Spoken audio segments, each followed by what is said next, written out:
Hi everybody, this is Gary Fong, and I am in front of the beautiful tulip display in Kelowna, and I'm here to talk about color saturation because this is something that a lot of people don't understand. I'd say many professional photographers don't understand the concept of what we call color clipping. Now, color clipping occurs when you have too much saturation. There is a typical rule in imaging that you cannot reduce contrast, you cannot reduce saturation in post.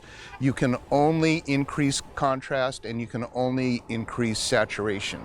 So what happens a lot of times when photographers say don't shoot in RAW, or when they go into processing, they tend to oversaturate their images. And what winds up happening is all of the mid-range colors, what we call the mid-range detail that gives a flower the three-dimensionality, gets lost because we compress the color tones into a very, very tight band. So for example, imagine coloring a scene with 64 Crayola crayons and how much more detail that you could get in terms of color accuracy versus 8 crayons. When you increase the saturation, you literally decrease the number of crayons that you're using to shoot.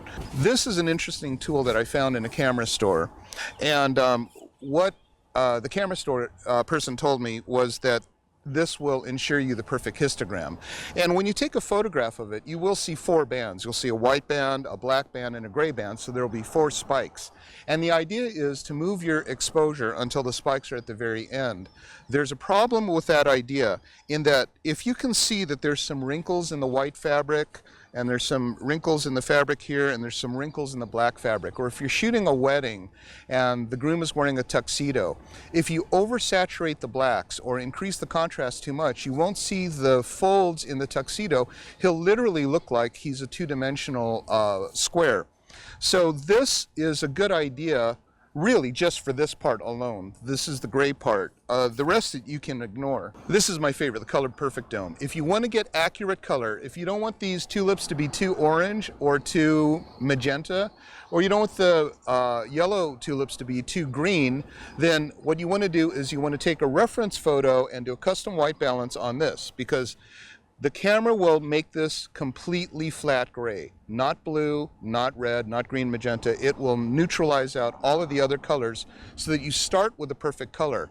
Then when we go to the flower, we don't want to oversaturate it or else we'll lose the texture in the flower. So I'm going to show you how that works by playing with the different saturations. And you'll see under color, it'll say something like landscape or vivid or standard or neutral. The different cameras have different names for the different color saturations.